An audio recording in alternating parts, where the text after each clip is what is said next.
Welcome back. I wanted to talk today about an experience that I had in Sydney recently with a cab driver. I started that very interestingly, didn't I? But the experience with a cab driver was actually one of the best sales experiences, I should say, that I've had in a very, very long time.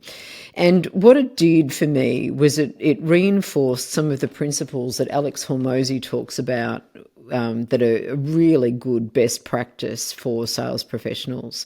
So Alex Hormozi is a podcaster, but he's a multimillionaire who has really become famous by just taking his messages of what he's put into practice to market. And he's written a number of books, and all of his practices are about building businesses through really sound, practical sales principles. So I'm going to just tell you about it so that I paint the picture for you. And then what I'll do is I'll pull out some of those lessons, because in a down market, we need to make the most of the opportunities that are right in front of us, that are so obvious that sometimes we can miss them. And we can be constantly on the search for shiny objects when in fact the revenue that we need is right there in front of us. So last week I was in Sydney and I was pounding the pavement doing some infield coaching with a sales rep from one of my clients' businesses. And we were going to an industrial estate, and we were going in and out of warehouses doing drop-in calls. So cold calling, but face-to-face cold calling essentially, which is one of the hardest things that any salesperson ever has to do. And most salespeople hate it, frankly. But anyway, so I was getting ready for it. The day before in Sydney was 28 degrees. So I was kind of prepared for a bit warmer weather than Melbourne. But what I wasn't prepared for was torrential rain and 13 degrees. Thank God I didn't have my high heels on. I had runners on. But apart from that, I certainly wasn't equipped for the rain. So I'm trying to get a cab to go to the appointment to meet her there. And from there, we had her car to go to all of the other places. Anyway, so I managed to get a cab. And by the time the cab was there, you know how they let you know when they're on their way. And I couldn't see the cab, and I'm ducking out, getting wet, ducking back in, texting again, ducking out, doing all of that. And it was annoying me. And then I finally found him, and he found me. And anyway, I jumped in and he said, "Right, where are we off to?" And I told him, and he said, "Oh gosh, what a day for it." Yeah, yep. It is a bit of a day for it. And he said, "So will you need, a cab after here, because I can hang around, or I can come back for you?" And I said, no, I'm going to be in the car. So then he just started to get to know me a little bit. So where are you from? Melbourne. How long are you here for? I'm going back tomorrow. Okay. So what's the rest of your day looking like? And I just sort of described it to him, said that, my client would be dropping me off at the end of the day. And he said, "So what have you got on tomorrow?" And I said, "Well, I've got an appointment first thing, then I've got another appointment after that, and then I'm off to the airport back home." And he said, "Isn't it a public holiday in Melbourne tomorrow?" And I said, "Yeah, it is. That's why I come to Sydney, so I can get an extra day's work in." And he was like, "Oh, that's great." And he said, "Well, you'll be needing a cab tomorrow morning, won't you, to go to that appointment?" And I said, yeah, I will. And he said, "Well, I'd like to be that cab. Can we book that in now?" And I said, yes. So we worked out what time he'd need to pick me up in order to be at my appointment by 9, given that it was a Friday, given that it was going to be, peak hour. And then he said, "And here's my card, And anyway, on the card, it had painter and decorator. And I thought, God, I love these people who have multiple jobs, multiple businesses. And so then he started telling me his personal story. And, again, I was just full of admiration. So we were all set. he drops me off at this appointment, and I can't begin to tell you what the day was like, but it was just, by the end of it, I really was soaked. My hair, you should have seen it. But anyway, he said to me, now, did you bring an umbrella? And it was clear that I hadn't. And I said, no. And he said, well, I've got an umbrella. Would you like to use mine? And I thought, this is amazing. Like, this isn't a hire car. This isn't like a chauffeur service. This isn't an Uber. This isn't even a silver cab. This is just a 1-3 cabs driver offering me his dinky little but highly effective umbrella to use for the whole day that I would bring back the next day, which was smart as well. And so then I used that all day. I'm reminded of this guy because of the umbrella. It was amazing. And the next day came round and he picked me up. He was already there, all ready to go. And he said to me as I got into the cab, he said, so I just need to let you know, I can't pick you up at the end of this appointment because my daughter is graduating from high school today and it's really important that I be there. And he said, but what I've done, he said, is I've already arranged somebody else to come and pick you up from there. And then what they're going to do is take you to your next appointment. They're going to wait for you there and then they're going to take you to the airport. And he said, and I've chosen the person who trained me. And I'm thinking, trained you? Okay, anyway, I was kind of like, oh, train, okay. Anyway, so it was like, oh, have a lovely day, and, off you go. And then he's texting me saying that he's waiting for you, he'll be there. So it was really great handover. The other guy also texted, hi, I'm here whenever you're ready.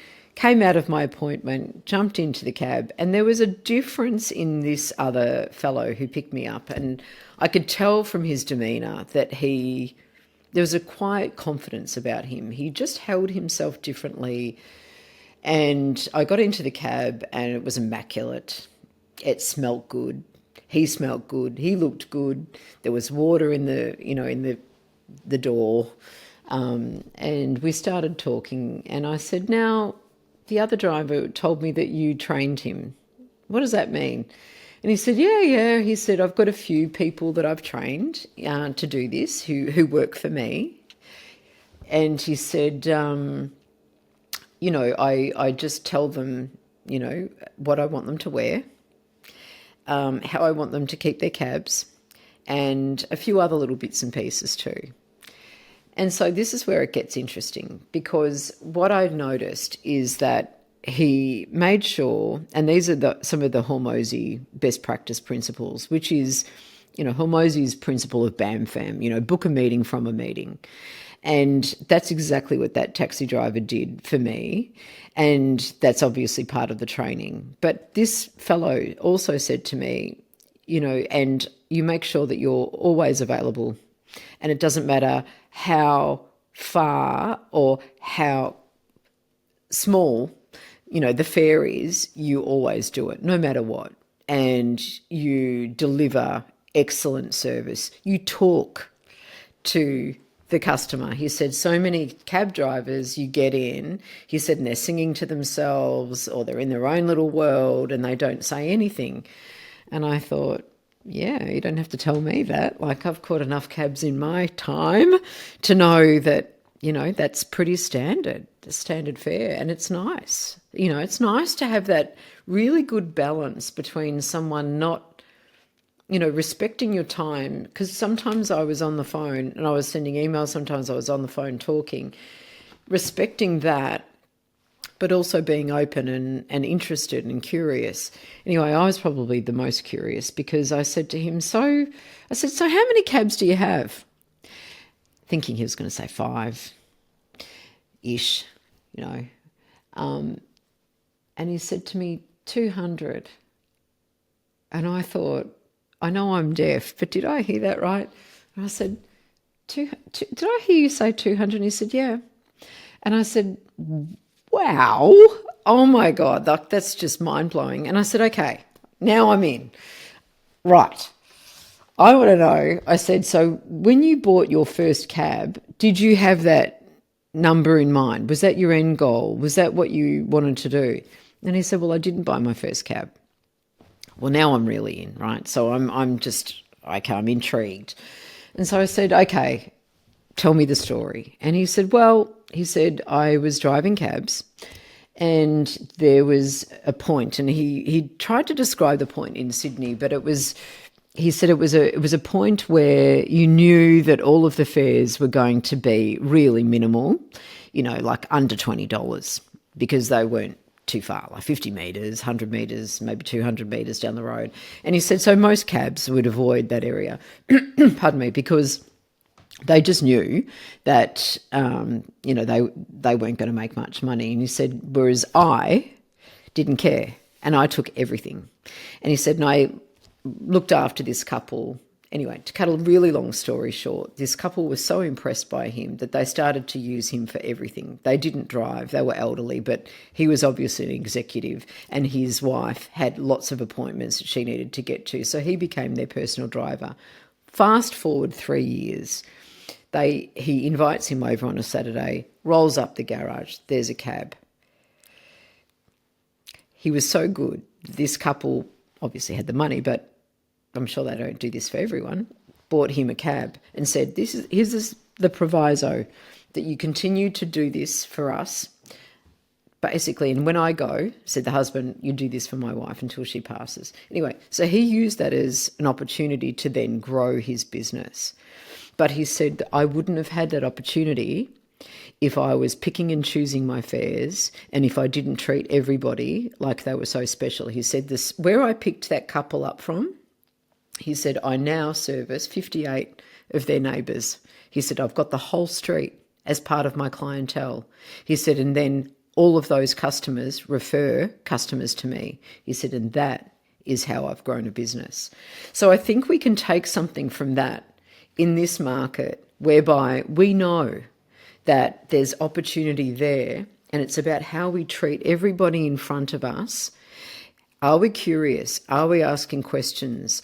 Are we going above and beyond without expectation, knowing that in that act of service, in that act of generosity, in that act of giving, it can't help but set in motion that law of reciprocity where it is going to come back to us either directly or indirectly. And so I just wanted to leave you with that strong message that reinforced a lot of Alex Hormozi's sales non-negotiables that to me are gold, and I'm absolutely loving at the moment, but I got them from a cab driver. Thank you. Okay, you've been listening to The Sales Revolution. I'm Ingrid Maynard. And to find out how the Sales Doctor can help your organisation to transform its revenue, growth and profit, please email me at ingrid@thesalesdoctor.com.au. Visit us on our website at www.thesalesdoctor.com.au. I look forward to your company next episode. Bye for now.